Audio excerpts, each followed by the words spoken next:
Actually sa among duha daghan kay nagaasa mo Jenny Lou og Mika Brent Frank plaster na kay inyong trabaho naana mo sa gobyerno teachers mo naana security of tenure daghan na kay benefits nga nang inyo pamangyong giundangan inyong trabaho nag-blogger na noon mo. Okay, hi everybody. Welcome to our very first ever Sa tanan. podcast. Nga na mag-apil-apil masigid kay ni siya oy.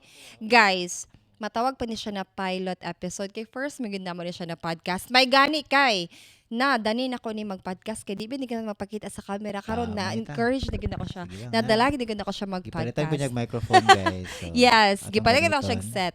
And guys, if ever ma-upload din siya na video meaning ganahan ta sa kinalabasan Kay kay kung dili, wala na. daily upload kay testing pa man. And this will be uploaded in our YT channel. So ato i-upload sa ato ang Blue App sa Meta is katulang mga snippets, mga highlights and mga short lang ang mga reels, but the entire video, the entire podcast episode will be uploaded in our YT channel. So if you haven't subscribed to our YT channel yet, pag-subscribe na mo because we will be doing lots na of podcast episodes kung ganahan mi.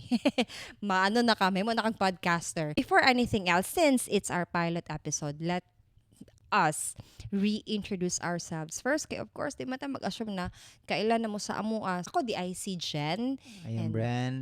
We are married couple actually for 8 years na. And then, we used to be teachers. Siya na po nag-resign. Pero nag-resign Ako bago na lang, So 3 ako months ago. nag-resign ako 2020. Ikaw nag-resign siya 3 months ago. So I think nice po din siya na topic karon kay we will be talking about early retirement. So muna kung gusto muna mong gisabutan na topic, what does it feel nga mag-retire at your 40s and 30s? So mabutang magyapon na early retiree ang 30s and 40s. Kay bata pa ng 40 years old from teacher and mo na gid make full-time content creator.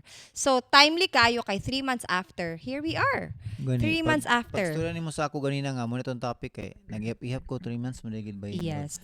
Pero, Pero sa 3 months na to, a feeling lot ako, had dugay na happened. kayo. Yes, a lot had happened. So Taas mo na kayo ang imagine ha, daghan na kay nitabo 3 months pa lang siya nag-resign. So mo ang question sa mo, although we are together every single day, guys, gauban mi every single day. Of course, we're husband and wife. Wala pa jud ko nakapangutana sa ako ang husband.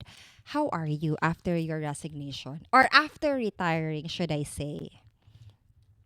I'm happy. Oh? I am free. You're free, of course.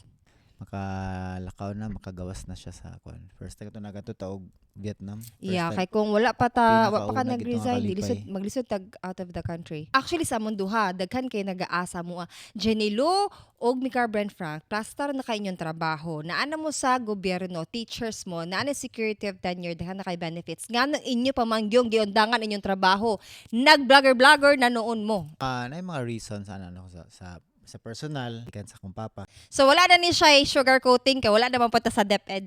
mga realizations. Mo. Personally, na I was really drained na sa DepEd. And only hanging up to badminton as coach. Badminton nalagyan gadalag sparks ha. Oo, Kay tapos coach man siya sa badminton good for sa like Miss Or. 15 years ko sa Mogs nga coach. And then there's such time nga murag nakita na ko nga my services are no longer needed na. Isulti ba siya? Isulti ni mo dapat nga Isa nakay sa pagmahay. Isa sa mga nag-trigger sa ako no kay. Or 2 courts nga gi-build na to at our own money. Kay Gi-erase nila. According sa word sa principal, I have never seen a basketball court nga naay badminton court.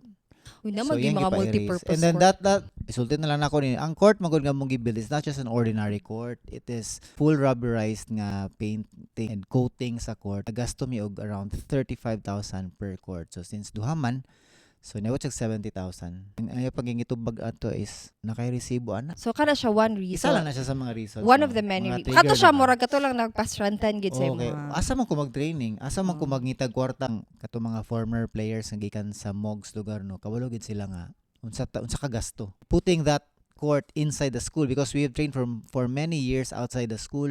In a short span, murag 2 years or 3 years sa taon mi nakagamit ana nga court. Huy atong podcast ba kay bagut-but na ta. Nag-leave magug I took a 6 months leave and then when I got back, Gid i-erase na matag-erase siya. ang court.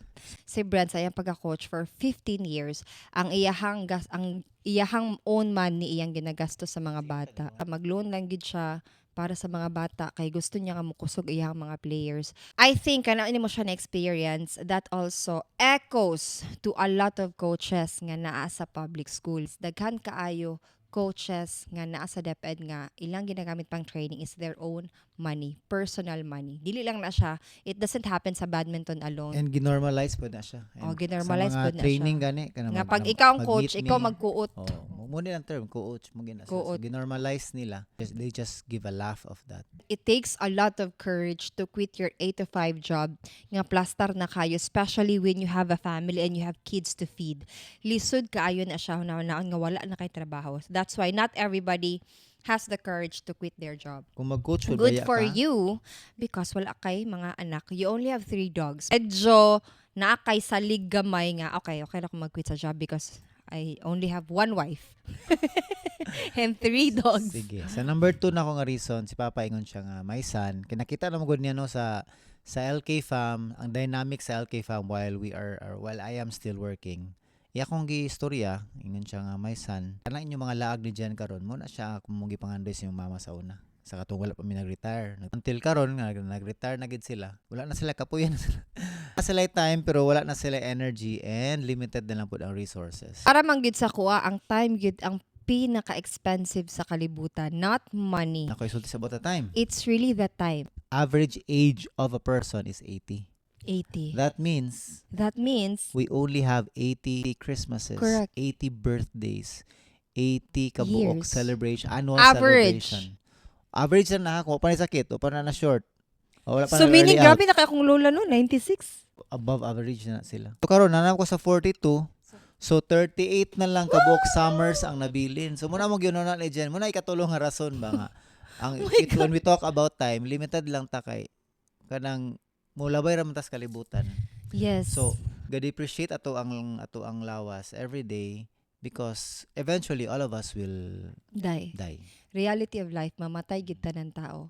Tanan na ay kinabuhi mamatay. Kita pod na ko ni sa kung paano my father is battling with cancer. Di ana ko nakita na realize ba nga maskin pa og na kay resources.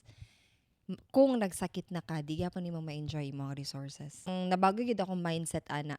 Kani siya ma-experience, this does not apply to every teacher. Kaya naman gid teacher gid pod na they are enjoying, they are happy with the job, pangandoy gid na nila, and then willing gid sila to put extra mile sa ilang trabaho. So again, before mo mag-react, kani siya amua lang ni siyang personal point of view. Samog sa akong from Not for where I everyone. came from sa school kay grabe daghan kayo teachers nga enthusiastic way Mo kayo. gani. Nga magulang pa sa ako sa Gani. tenure. Gani. If there's one profession na believe gid kay ko sa katanan nga murag mo hands down gid ko, bow gid ko, teachers gid by very noble. Grabe ka, they're doing the extra mile gid. Kami sad kani sa mga pagka-content creator, I do not expect this nga forever pod may maginani na gid ni siya limit. This is not going to be our job for the rest of our life. Tinood lang nga pagkastorya gid, dili mi makapabalay ni Bren kung wala mi nagundang sa DepEd. Before me nagminyo na Brand, we had nothing. We literally had nothing. We have no house, Di ba no puyo pa ta sa car. manghod? Gipapuyo lang mi sayang manghod sa After ilang wedding. balay. Kay wala mi balay. Nagkasal mi nga may plano asa padulong. We had nothing good. So, we only have our love for each other and dreams. And the motorcycle to And bring isa us ka motor. to places. Yes. So we realized na if magpadayon mi aning content creation, mas dako siya opportunity for us. Yes. Moto na kayo ko, what if wala ako nagundang sa DepEd? I don't know.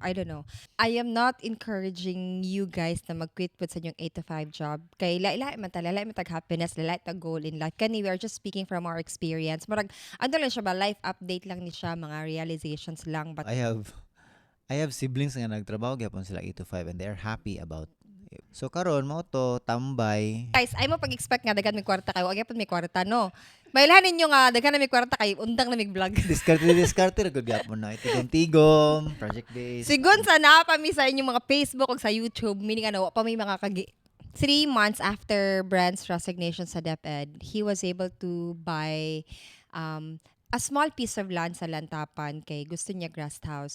Daghan po they expect niya mo na siya na money ang nakuha niya sa DepEd. Actually wala man siya nakuha na money sa DepEd. Wala pa Kay sa kong GSIS. after 15 Wala pa ko years. naka Ay sorry. No, wala pa 60 ko- years old pa man sa 60 nakuha pa. ko. Wala pa gina ko na file. Kay Mo gani, file na to. daghang kay kulang ang sadya sa daghang kay requirement. So mo gani, so 60 years old pa niya makuha. Kana siya na money na among gigamit sa katong pagpalit og land. We are proud to say na katas ng pagba-vlog na siya and pag-affiliate. Murag happy ra pud mi kay napoy ka ng outcome sa among pag-vlog. And then kanito mga ipampalit karon kana ko man ni bunga man pud ni siya sa atong paghago. Everybody na curious mo kung kamusta ang life ni Bren after the pet's resignation, I can see na he is really happy. He is enjoying his break, his infinite break, and makita na ako na excited kay siya. Sayang napalit na yuta dito sa lantapan. Sige na siya research sa mga pwede niya itanom, avocado daw, mulberry. Nag-vlog ko dito katong wala ka ni uban. Oh, mo gani ka Nag-vlog ko vlog dito, na first siya. time ako nga vlog so wa man to na release bay kay murag maglisod naman ko sa edit na ning kamot di pug ko nga mag-edit na karon.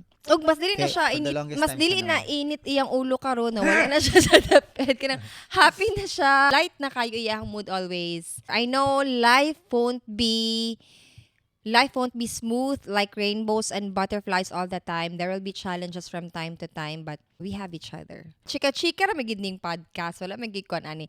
Ang podcast nato is ano lang siya. We can talk about anything under the sun. Or the moon kay gabi naman. Abot ani nga part. Salamat kayo for staying this long watching the video. We appreciate you. And see you sa next na pod nato nga episode. Okay.